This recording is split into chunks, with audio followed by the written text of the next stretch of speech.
Ann Harding, Dorothy Lamour, W.C. Fields, Edgar Bergen and Charlie McCarthy, Richard Rodgers and Lorenz Hart, Ray Middleton, Werner Jansen, Don Amici.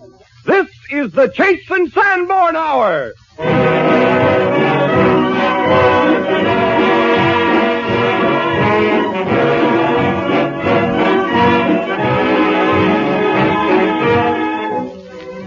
This is the Chase and Sanborn Hour, and this is Don Amici. Tonight, we welcome back to health and heartiness W.C. Fields. In this, we are joined by Edgar Bergen and his famous dummy, Charlie McCarthy. Dorothy Lamour, Hollywood's latest singing glamour girls. Dick Rodgers and Larry Hart, two of America's leading composers. And Ray Middleton to sing Rodgers and Hart's most striking composition, golden-haired Ann Harding, back from the London stage, and her husband, Werner Jansen, America's foremost conductor, who interprets one of the hit tunes of the day, Too Marvelous for Words.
Thank you very much. Moving along from right to wrong, meet Edgar Bergen and Charlie McCarthy. Ventriloquist Edgar Bergen brings his top-headed dummy, Charlie McCarthy, and speaks for both. But when Edgar speaks for Charlie, his own lips never move, and you'd swear that the words are coming out of Charlie's mouth. Since their first appearance on the Rudy Valley Hour just a few months ago, Edgar and Charlie have zoomed to the top of the heap in the field of comedy. So, Mr. Edgar Bergen, speak for yourself. Thank you, Don. That was very nice. Didn't you like it, Charlie? Well, yes, I still miss Rudy Valley. I don't know. I'm just not happy, that's all. Not happy in Hollywood? No. Mr. Bergen, my body may be in Hollywood, but my soul is still in Radio City. Well, after you've been here a while and met everybody, Charlie, you'll soon learn to like Hollywood. Uh-huh. Mr. Amici, how long have you been here? Oh, just about a year, I guess. Uh-huh. What do you do? Charlie. What? No, don't you know Charlie Don is in pictures? Oh, is it really? Yes. Ooh, fascinating work, that extra business, isn't it? Don Amici's a star, remember? You saw him in 1 in a Million. Oh, yes, of course, yes. Which one was he? Well, why, he was Sonia Henny's leading man. Oh, Sonia Henny. Swell skate, huh? Yes, Charlie, she's positively lovely. Yeah? Well, if you're so positive about it, you don't happen to know her phone number, do you? You certainly overrate yourself, young man. Oh, I don't know about that. I did pretty well with the stewardess on the airplane coming out here. Oh, yeah. Such service. Served me lunch, and she talked to me, and she slapped my face. And you certainly deserved it, too, young man. Yes, such conduct on the plane, it was shameful. What did I do that was wrong? What did I do? Name 5 things. In the first place, what in the world possessed you to go back there in the washroom and drop pop bottles out of the airplane? Oh, that... Oh, that, yes. I was playing bomber. And then you talk to the pilot. Yeah, but why? I don't know why they serve us at lunch in those paper cups and those paper dishes. Oh, well, that's to save weight. Oh, was that so? Yes, every pound counts. Oh, that's it. Yes. Mm-hmm. Is that why they made the hand towels so small, too? Oh, I didn't think the hand towels were so small. Well, they were so small, I was almost ashamed to put them in my suitcase. Well, I'm really ashamed of you, Charlie. Are you really? Yes. Don't you ever stop to regret your actions? Oh, I'm too busy thinking what to do next. Anyway, we got here, didn't we? Yes. That's the important thing. Yes. Now, I suggested tomorrow we should visit the studios or go fishing. Oh, no. I'm sorry, but tomorrow I have to look for a house in the suburbs. Oh, do you? Yes. And then, of course, comes the servant problem. Oh, that's it. Well, if you get for a butler, remember, I'm trained. That's right. Yes, you rehearsed me, remember? To go as Rudy Valley's valet? That's right. And if I remember correctly, you were a terrible mess at it. Oh, I wouldn't say that. I remember everything you told me. You do? Mm-hmm. I see. I'd be glad to help you out temporarily, and besides, I can use the cash. Yes. Well, I'm not sure that I can use you. Well, I'm sure I can use the cash. Well, I believe in letting a boy work for his money. Yes, you've proven that. Yes. And I will consider you. Yeah? Yes. Remember, Charlie, always efficiency. Oh, yes. And always courtesy. Oh, definitely, my lord. Yes. And the name will be Bertram. Good old Bertram. Yes. And at no time must there be any insolence. Oh, banish the fault, my lord. Oh. And remember, Charlie, Thursday I rest. Quite so. I see no visitors on Thursday. Oh, don't you? No. Thursday is my not-at-home day. You're not at home day? That's right. Where do you go? I stay at home. Oh, you stay... Oh, that's marvelous. Marvelous. A bit sneaky, eh, what? Yeah. Now the thing is, if someone comes to the door, what do you say? We don't need any. No. No, I mean, suppose a friend of mine, for example, suppose Lord Fithersby of England should come and call on me. Yeah? Yes. What do you say? Is it Thursday? Yes, Thursday. Uh-oh, no go. No go, that's right. I give him the bum's rush. No.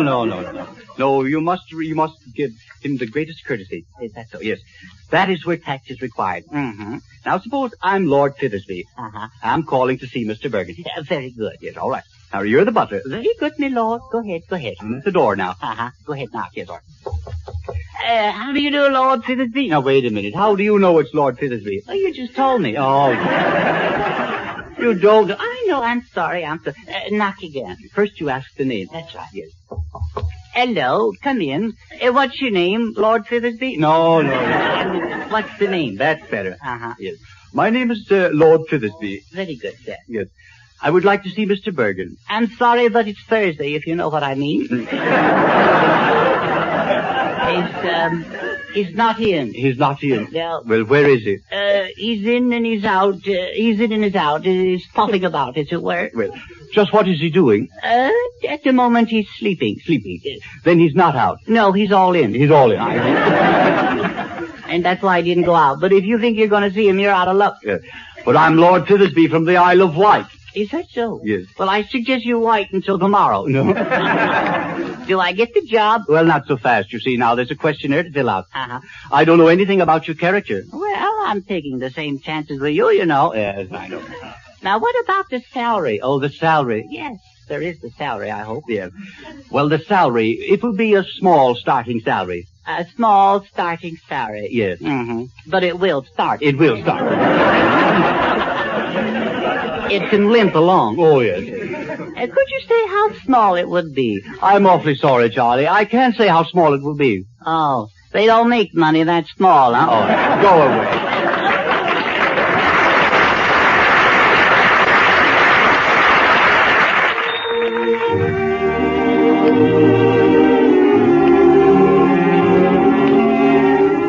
Dorothy Lamour, Hollywood's newest star. Beautiful, versatile, glamorous.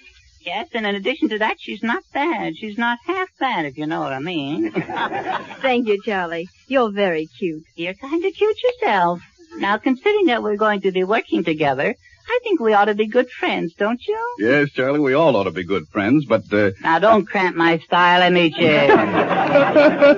I'm sorry. Miss Lamore. Yes, Charlie. Would you care, how about a lemonade or something? Now, Charlie, please postpone your lemonade invitation till later, will you? All right. I bow to Art, but I defer to Dorothy. Curtsy? Thank you, Charlie. Curtsy. As a result of one curtsy to another, Dorothy Lamour sings What Will I Tell My Heart?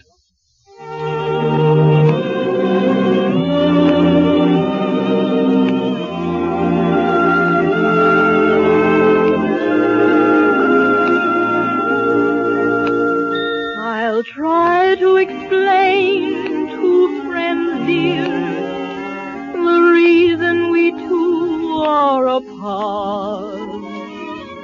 I know what to tell our friends dear, but what will I tell my heart? It's easy to say to strangers that we played a game from the start. It's easy to lie to strangers, but what will I tell my heart when I smile to hide all the tears inside? What an ache it will bring. Then I'll wander home to a telephone that forgot how to ring. I could say you'll soon be back, dear, to fool the whole town may be smart. I'll tell them you'll soon be back, dear, but what will I tell my heart? When I smile to hide all the tears inside, what an ache it will bring. Then I'll wander home to a telephone that forgot how to ring. I could say you'll soon be back, dear, to fool the whole town may be smart.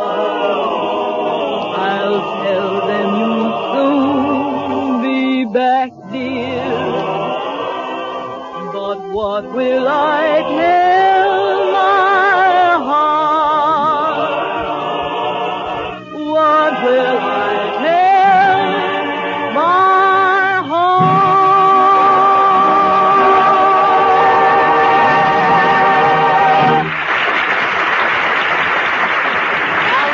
Miss Lamore, Baba. I might even say bravissima. How about knocking off that schooner of lemonade now? Thank you, Dorothy. John Heaston, may we hear from you? Thank you, Don Amici. I want to welcome everyone in the United States and Canada to this new hour of radio entertainment sent to you by the makers of Chasen Sanborn Coffee. Chasen Sanborn Coffee is the superb blend that gives you more value for your money. More value in two ways: a richer, more satisfying flavor and a very reasonable price. Chasen Sanborn Dated Coffee is a blend of the world's choice coffees, and you get it at the peak of its marvelous flavor. For as soon as it's roasted, every pound is rushed to your grocer by the same rapid delivery system that brings him his Fleischmann's fresh yeast. The date of delivery is plainly marked on every bag. This system guarantees freshness and full flavor. It also makes high-priced containers needless. Instead, we pack this finer, fresher blend in an economical dated bag and give you the saving. Enjoy this superb blend and take advantage of the worthwhile cash saving. Buy a pound of Chasen Sanborn Dated Coffee from your grocer tomorrow.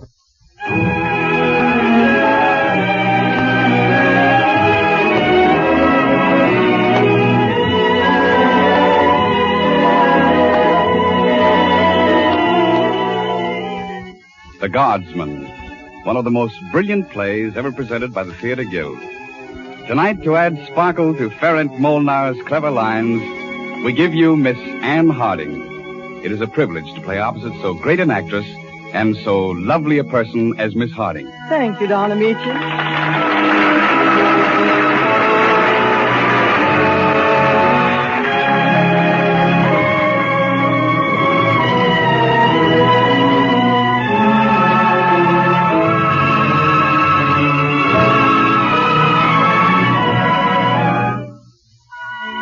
The Guardsman, presenting Miss Anne Harding in the role of Marie, popular Viennese actress, and Don Amici as Tony, her equally popular actor-husband, who fears he is losing her love.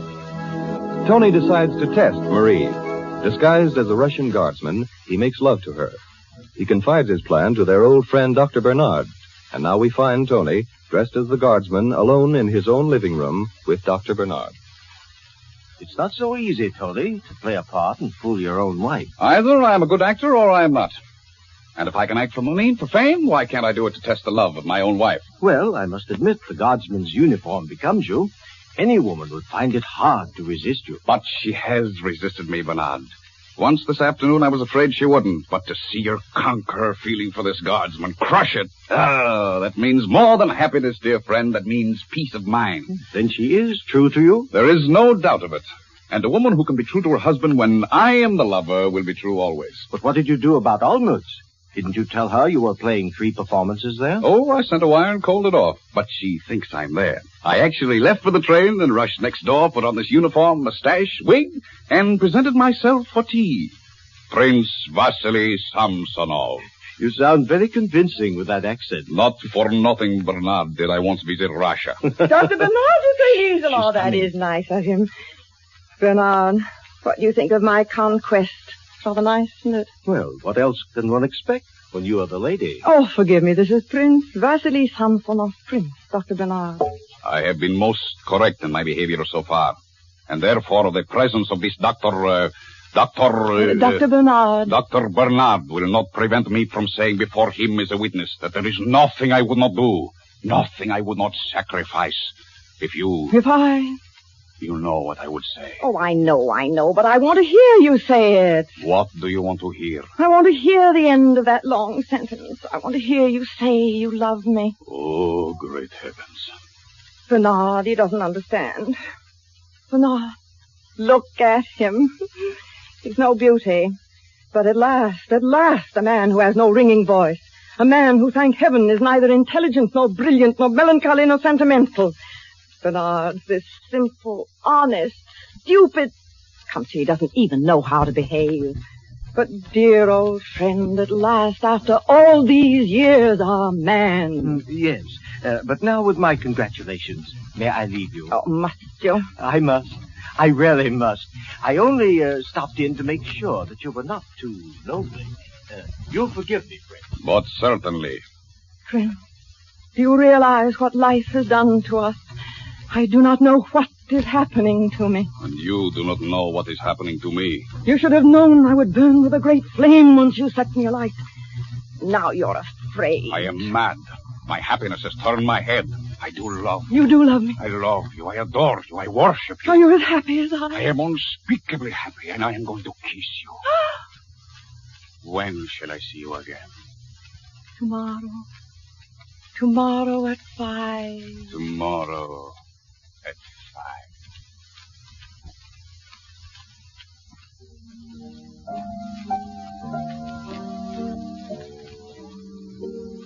Lisa, I shall want tea for 2 in glasses. Russian tea. Yes, ma'am. I'm not at home. I shan't be back all afternoon. Yes, ma'am. Of course, when the prince comes, Lisa, you will let him in. Yes, ma'am. Oh, it's you, sir. What? All alone, my love? Oh, it's you, Tony. What brought you back so soon? What's that? I returned 2 whole days early, and all you have to say is, what's brought you back so soon? Is that all your greeting? I'm interested to know why you played only one of your 3 performances in Olmutz. It's perfectly simple, my dear. This morning I received a telegram from our own theater saying that Krauss was ill and that they would put on Hamlet. You know perfectly well that when I play Hamlet, there isn't even standing room, so... Oh, I know. Spare me the rest of the press notices. Well, in short, here I am, with my sweet little wife. And, what did you do with yourself all last evening? Nothing. Oh, weren't you bored doing nothing? No. You didn't go anywhere? No. I thought you were going to the opera. Yes, how silly of me. I quite forgot. I did go. Yeah. Alone? Of course. No one was there with you? No one. Oh. If I tell you I was alone, I was alone. Of course, but someone mentioned something about a soldier, a guardsman. Guardsman? Guardsman? What do you mean? You were in box number 4, first here. Oh, I see. You paid someone 10 gulden to spy on me. 20 gulden, possibly. Throwing your money away. Very well, that was where I sat. But you didn't exactly sit in the box. You spent the greater part of the evening in the anteroom with the guardsman. That is not true. Mrs. Spengler, the usher, says it is. Mrs. Spengler, the usher, is lying. All right, I'll send for her. Just a moment. Is this a joke? Oh, no, this is not a joke. And you really, seriously think that while you were away working for me, that I was entertaining soldiers? That I, who gave up her freedom, her whole life for your sake, that while you were away, I should be entertaining soldiers? Oh, for heaven's sakes, don't get so excited. How could you do that to me? Oh, my dear, this has really gone the... I can't stand it any longer. No, I feel all is over between us.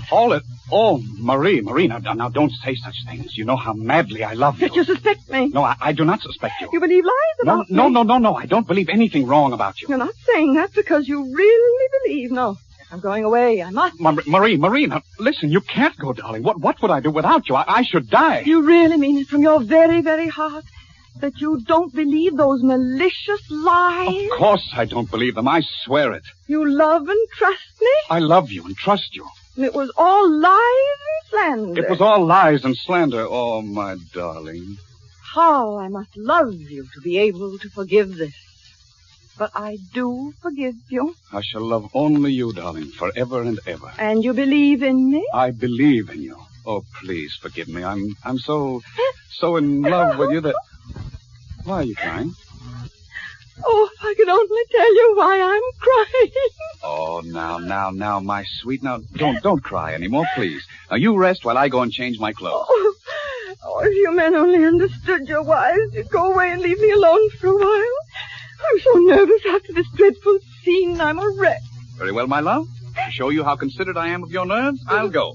As soon as I change my... Mm-hmm.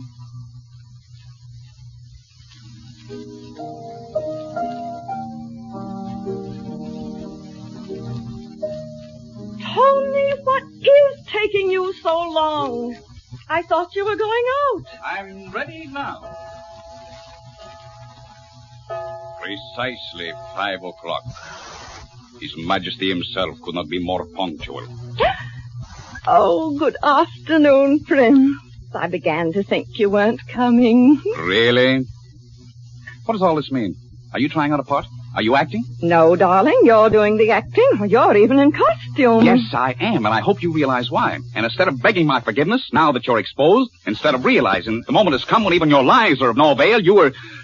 What does this mean? Doesn't this guardsman's costume make everything clear? Yes, dear. Well, then what are you doing? What am I doing? I'm going on with our little comedy from where we left off last night. Comedy I've been playing for your sake since yesterday afternoon. If you wish, we can keep it up, but I really think we've had enough of it by now. You mean you've been acting ever since yesterday afternoon? Of course I've been acting. Did you think for a moment that you could fool me, your own wife, just by dressing up in that ridiculous costume and putting on those absurd whiskers? What? I knew you all the time. I don't believe it. But why not? You trust yourself to play a difficult part well enough to deceive even me, and yet you don't think I can play a much easier one, though my acting ability is fully equal to yours. Oh, now... Better, possibly? Now, let's not go into that. We are not discussing my acting. Oh, but we are. If you can play the guardsman well enough to fool me, why couldn't I play the woman who believed in the guardsman well enough to fool you? Because I simply could not be recognized, whatever you may say. Oh, you couldn't disguise your kiss. It was so entirely your own. It's impossible not to recognize it. Yes, I was afraid you recognized my kiss. And then your eyes.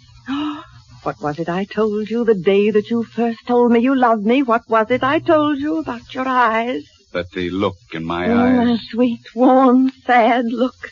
That betrayed me. Yes. You're looking at me like that now. Well, I don't want to. Oh, but you are. And I am to believe that you recognized me the very first minute. The very first minute. Well, then why didn't you tell me from the beginning? Because I wanted you to play the comedy out to the end. I didn't think you'd lack the courage to go through with it. Uh-huh. Then you do love me. You'll never put me to the test again. Never again. And you love me? Oh, I am so in love with you, darling. Oh, Why are you crying now?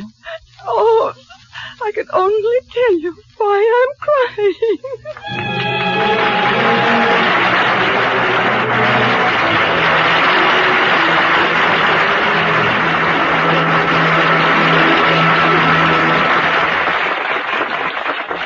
For Miss Harding and myself, thank you. The Chase and Sanborn Hour with W.C. Fields, Rodgers and Hart, Ray Middleton, Dorothy Lamour, Werner Jansen, Edgar Bergen, and Charlie McCarthy continues in just a moment.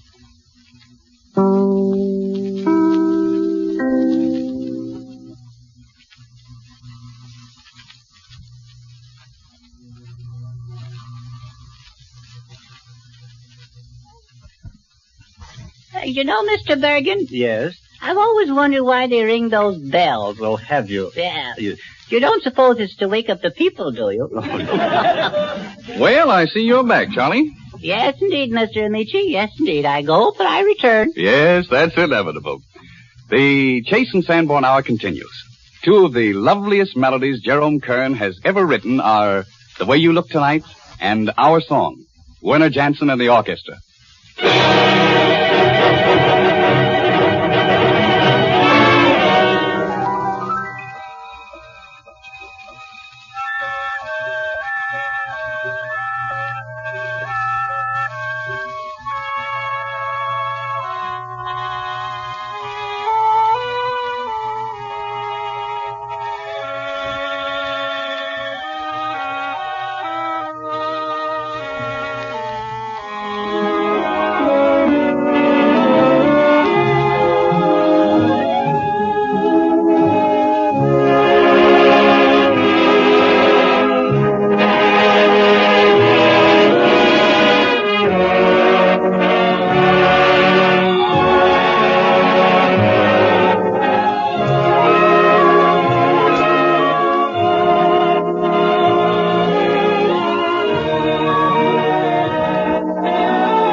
I have the very great pleasure now of welcoming back to good health and into last circulation our friend W.C. Fields, who makes his first appearance since a serious illness which kept him off the stage and out of pictures for over a year.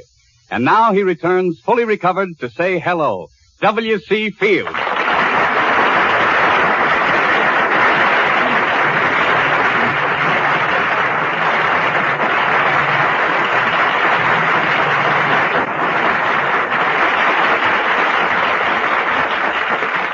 Well, Mr. Fields, I'm sure you'll feel at home because here's your old Follies piano player, Werner Jansen. Oh, yes. Hi, Jackson. I've known Werner Jackson for quite a spell. Mr. Fields, the name is Jansen, Werner Jansen. Oh, yeah, that's right, Jansen. Yeah, hi, Werner. Cute little fellow, isn't he? How's everything? Mr. Fields, that's Charlie McCarthy. Oh, yeah, so it is.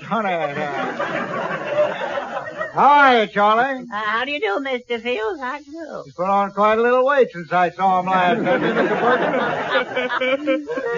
Burton? Now, Mr. Fields, listen. Will you tell us about the accident that started your illness? Oh, yes, half a tick. You are Mr. Bergen, aren't you? No, Mr. Fields. That's Miss Harding.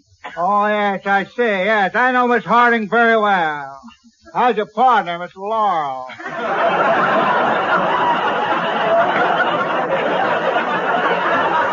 No, Mr. Fields. You're confused with Laurel and Hardy. Oh, yeah, how silly of me. I beg your pardon, Miss Laurel. Now, Mr. Fields, listen. Everybody is impatiently waiting to hear about your recovery. Now, if you'll kindly... Yes, certainly. Excuse me, Mr. Bergen. No, I'm Don Amici, remember? Oh, yes. Remind me to ask the dummy a few questions after I said hello to the folks. Yeah. There. How old is Charlie McCarthy? He's 12 years old. 12 years old. How interesting. I wonder if the little nipper will sing me a song. Yeah, I will if you give me $10. $10, eh? He's more than 12. Well, he's really older than he looks, you see. He was hewn out of an old oak tree. His face looks as though it's hewn out of a piece of sassafras root. Oh, is that so, huh? Well, if they had to cut your face out of a piece of wood, they'd have to use redwood for a nose. And an ample bit of it, too, I might say. You do, eh? Charlie. All right, Mr. Fields. Now about that serious illness of yours. Oh, yes, of course. I was pretty redwood for a nose. He's a pretty fresh little punk, isn't he? Redwood for a nose. You're full of termites.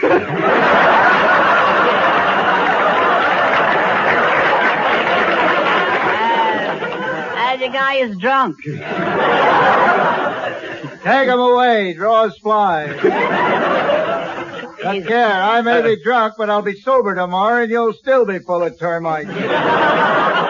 I'm glad to see you looking so well, W.C. You don't mind if I call you W.C., do you? Oh, no, I guess not. No. It is a bit confusing, though.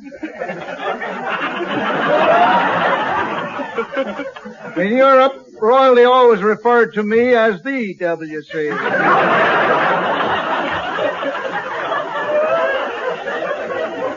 You know, John Amici, I could call you D.A., but the folks would think I was in trouble again.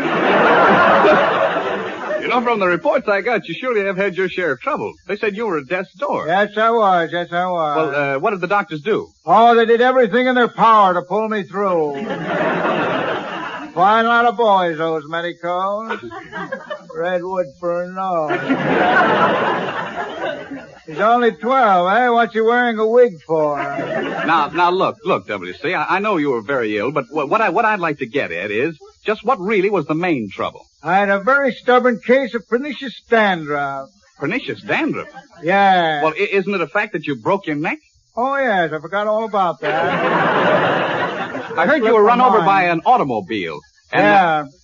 Can you imagine that little rat pulling that crack if they ever carved my face out of redwood?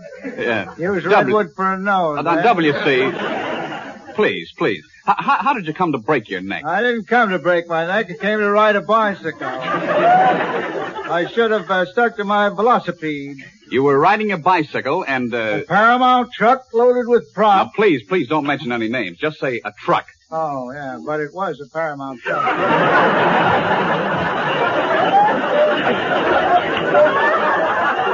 Yes, I know, but this is a Chase and Sanborn program. Well, I can say it was a Chase and Sanborn truck. Yeah, that's fine.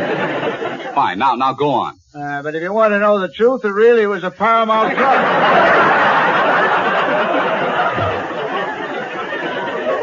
I'm sorry I mentioned it. Now go on. Well, anyway, a truck. Yeah, a truck. Owned by Paramount. Now, please, Mr. Fields, will you please go Well, on? look, you keep interfering all the time. A Paramount truck backed over me and broke my neck. Could I say a Paramount truck loaded with Chase and Sanborn coffee? Would that be all right? Can you imagine that little rat redwood for a nose? Yeah, and I didn't like that ample bit of it, too. Wonder how I'd like to have my nose filled with nickels. Wouldn't mind that, would he? Now, Mr. Fields, you've told us the truck ran over you and you broke your neck. Now, please, forget all about Charlie. What happened next? Well, they took me to a hospital. You were in the hospital for quite a siege, weren't you? 10 weeks. Of course, you had a pretty nurse. The one I had false teeth and a glass eye. But I suppose you would say she was pretty. And she was gentle as a mountain lion. And she weighed as much as a Paramount truck.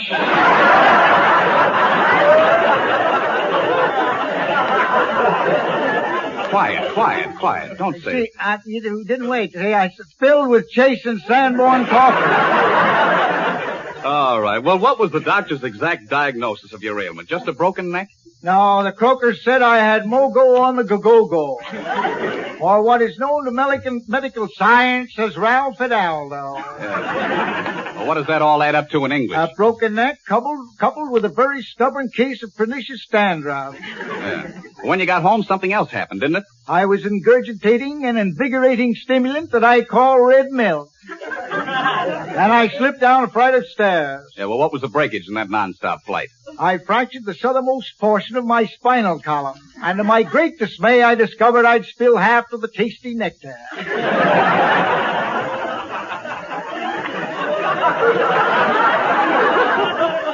Can you imagine that little rat? Redwood for a nose? Don't let him get away, will you? Hold him there. Yeah, now, after your three-point landing, what did they do? Oh, they refilled my glass and off we went to the hospital. Yeah. Clang, clang, clang. WC. What is this sound I hear? Wait a minute. The ambulance is coming. Yeah, yes, look. the sirens ringing. Yeah, clear. but WC, now wait until See the pretty nurses laugh and dance and WC, shout. wait a minute. Whilst the brave intern. Wait a minute, just bring the stretchers out. WC, now wait a minute. Doctors brandishing their sharp knives. WC, will you wait a minute, please? Say, I wrote most of that myself. It's pretty good, don't you think? Where were we? I don't know where you are, but there I was in my same beloved cot back in the hospital. Yeah, you weren't out of the hospital long, were you? Just long enough to drink my lunch.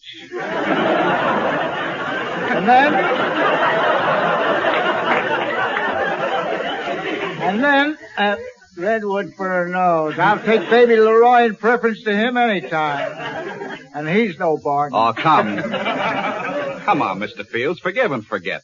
I seem to recall that in Poppy you had yourself another accident. Yes, whilst cavorting in Poppy, I was again compelled to venture on a high bicycle. I instructed the boys to catch me in case I fell off. And did they catch you? Yes, on the first bound. Clang, clang, clang, what is this sound I hear? The ambulance is coming. So you were off to the hospital for another 10 weeks, huh? Yes, and this time I enjoyed my convalescence, having a nervous breakdown. For 10 weeks? No. The run was curtailed on account of my developing low-bar pneumonia. They put me in an oxygen tent. I thought I was camping. What do you mean? After I played 3 weeks of Fields the Campfire Girl, I returned to play out my open 2 weeks of nervous breakdown. And what next? A pulled tendon, broken left foot, Paget's disease, double vision, Infected toe, more nervous breakdown. They came so fast and furious it was difficult to distinguish them from perfect health.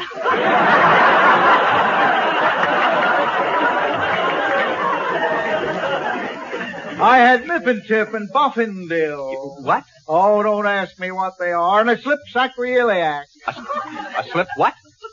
Sacroiliac. S-A-C-R-O hyphen. You're on your own from there on. Well, the doctors cured you of everything, didn't they? Yes, everything but that stubborn case of pernicious dandruff. It was ferocious, Ratty. Clang, clang, clang. Clang, clang, clang, clang, clang, clang, clang, clang. Thank you very, very much.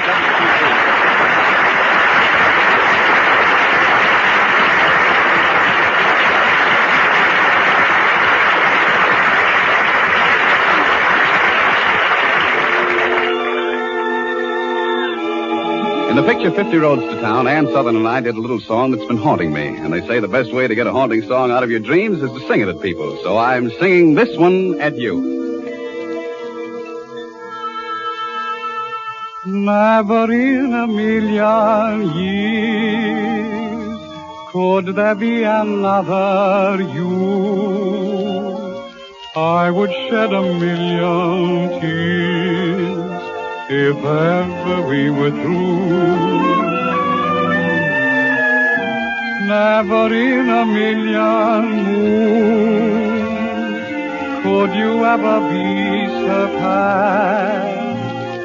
And darling, for a million Junes, this love of ours will last. There would be no world for me if ever we would part. Where I go, your name will be right on the tip of my heart. For only once in every lifetime, someone just like you appears. Is there any greater glory? Any greater thrill? No, never in a million years.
Be no world for me if ever we would part.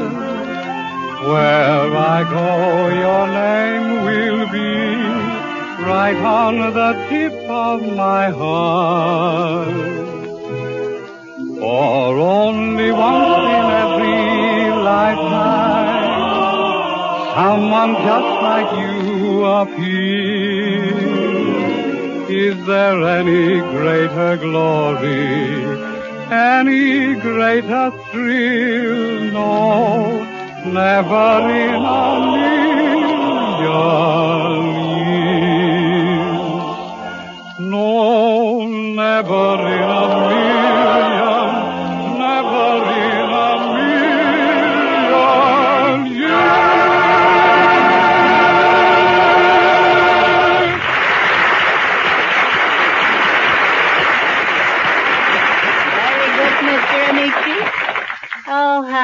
I wonder what Rudy Valley is doing in London tonight. Dear old Rudy. What a voice. What a voice. Charlie. Yes, and what a right uppercut, too. Woo-woo. Charlie, I must ask you to remember that this is the Chase and Sanborn Hour, and the boss is not Rudy Valley, it's Don Amici. Who did he ever lick? Well, I'm getting into shape right now, Charlie, and here's my trainer, John Heaston. Thank you, Don Amici. Here's some information that can be of value to you on exactly 21 occasions this coming week. The 21 occasions are the 21 meals you'll have before next Sunday at this same time. 3 meals a day, 7 days a week. And every one of those 21 meals will be more enjoyable if the coffee you have with it is rich and satisfying and delicious. Millions of people are enjoying that sort of coffee, Chase and Sanborn coffee. And please remember, this superb blend is very reasonable in price, so it's actually an economy to serve this finer coffee. Chase and Sanborn Dated Coffee is a blend of the world's choice coffees, guaranteed fresh by our unique dating and rapid delivery system. Besides assuring freshness, this system does away with any need for high-priced containers, so we can pack this finer, fresher coffee in an economical dated paper bag and pass on our savings to you. That's why you can enjoy this rich, high-quality coffee at such a reasonable price. Try this superb blend and enjoy the cash saving it gives you. Buy a pound of Chase and Sanborn Dated Coffee from your grocer tomorrow.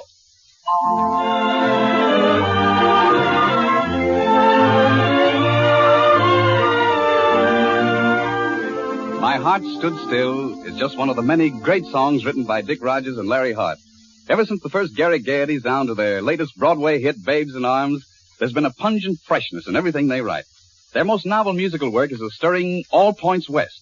Currently, they're writing the new Mervyn LeRoy production starring Fernand Gravé and Ethel Merman.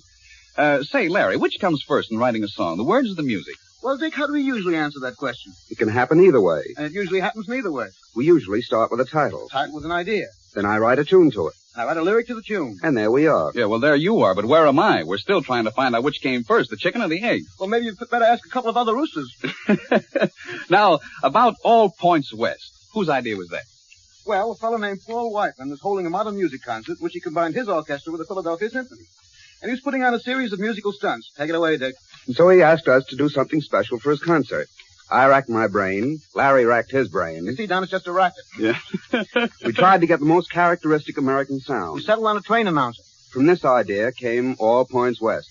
A combination tone poem, oratorio, and one-act play. Sometimes it sings. Sometimes it doesn't. Sometimes it rhymes. Sometimes it doesn't. And how did you discover Ray Middleton to sing it? Oh, we can't take credit for that. No, Ray was suggested. We showed him the manuscript. He proceeded to read it and sing it off as if he'd rehearsed it 1,000 times. And if you know All Points West, that's almost a miracle. And we're delighted he's doing it tonight. And so are we. Ray Middleton in All Points West by Rodgers and Hart.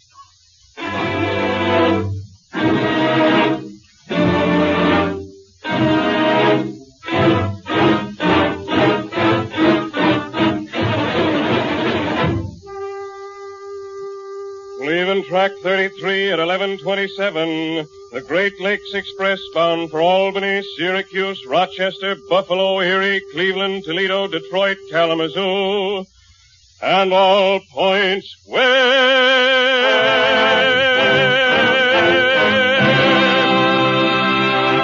Clear enough, ain't it? Don't stand too near the mic. That's the secret. Remember when we used to call 'em through megaphones? Had to yell our lungs out, now it's easy. See that salesman with his sample cases and his wife. She's kissing him goodbye, a long, long trip. She's whispering in his ear, he promises.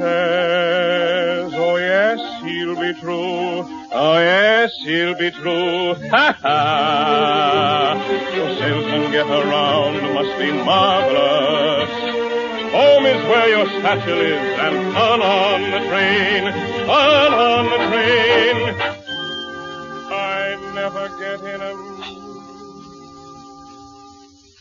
There's a mother saying goodbye to her boy. Go west, young man. She's crying. They always cry. You'll be going to get a job out there. They say there's lots of jobs for any young man out west. I ain't so young anymore, but I'd love to go. where the breeze smells fine from the sage and pine, and the sun turns rock into gold. I have heard when you ride on the prairie so wide, you forget that a man can grow old.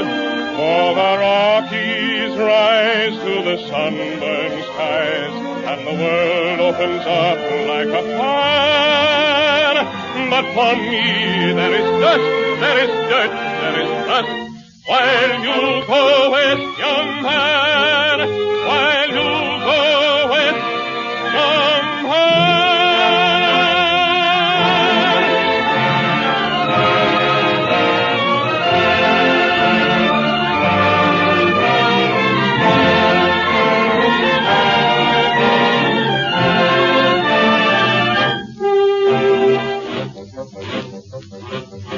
Look at those doughboys. You ask where those rookies are going? Plattsburgh, where the camp is. That's where they train. They line 'em up each morning, and boy, they got to shine. Each button must be buttoned before they get in line. The drummer starts in drumming, the bugles start to blare, with uniforms a-gleaming and noses in the air, and noses in the air. At night there's beer and smoking, and maybe shooting craps. They sit together joking until it's time for taps. Da-da-da, da-da-da, what a life! I never get anywhere. Number 42 for Boston? Yes, miss. Leaves right away on track 7. College girls, 8 of them. Ain't they pretty? Finishing school, they call it. They used to call them flappers. Now they're debs. How young they are. How sweet they are. How clean they are.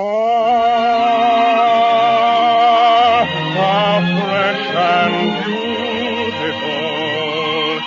Their hands are soft.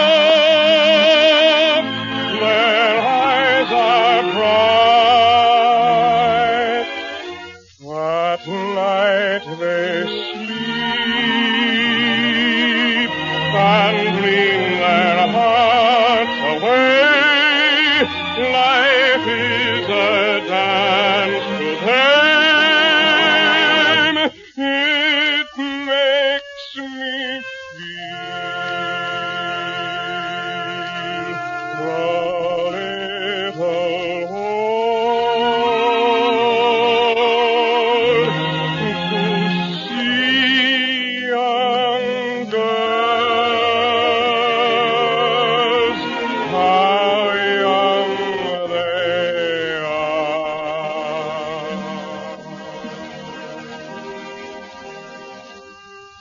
Leaving track 17 at 12:10, the Honeymoon Express bound for Harmon, Ossining, Albany, Rochester, Buffalo, Niagara Falls, and all points west.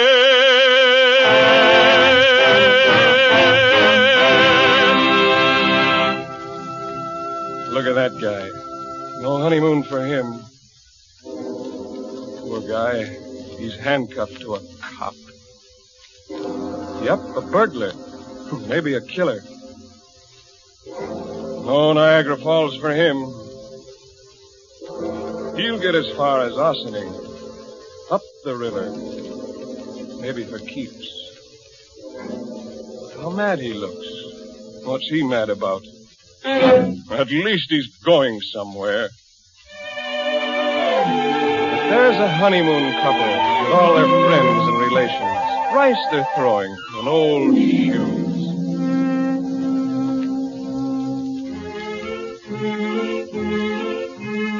Hands to hold and sights to see.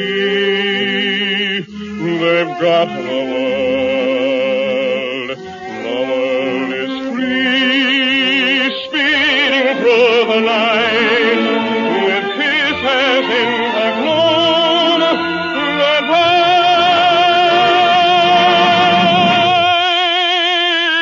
you pretty bride and happy groom, goodbye.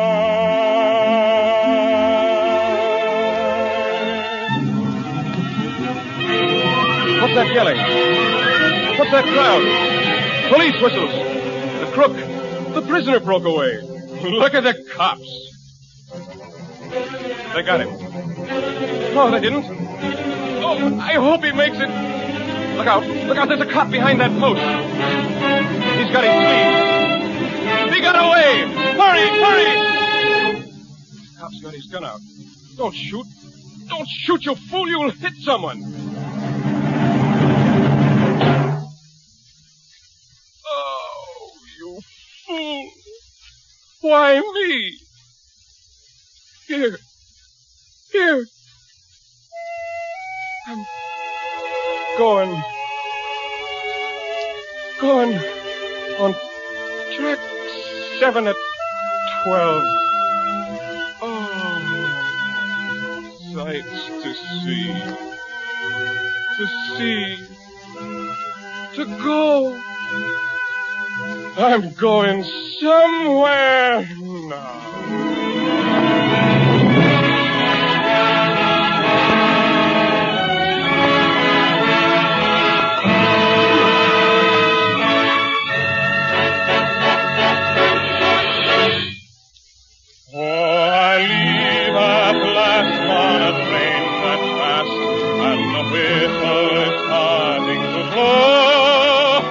The track is all clear, and the chief engineer says all points west, let's go.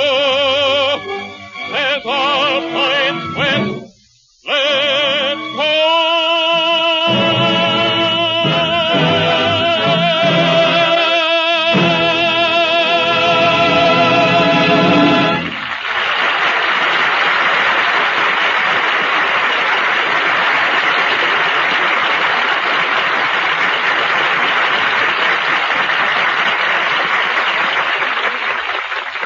There always must be an au revoir.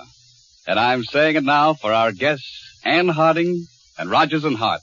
For Edgar Bergen, Charlie McCarthy. I'll be back next Sunday. Yes, Charlie. And so will W.C. Fields. Redwood for a no. Clang, clang, clang. What is this sound?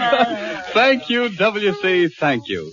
And in addition, next Sunday, the Chase and Sanborn Hour will bring you Joseph Bentonelli and Carol Lombard. Not Carol Lombard. I wonder if she'd like a lemonade. Huh? Well, you'll certainly find out, Charlie, because she'll be here, and so will the rest of us. And that means W.C. Fields, Dorothy Lamour, Werner Jansen, Edgar Bergen and Charlie McCarthy, Joseph Bentonelli, Carol Lombard, and yours sincerely, Don Amici. Until next Sunday at the same time, au revoir.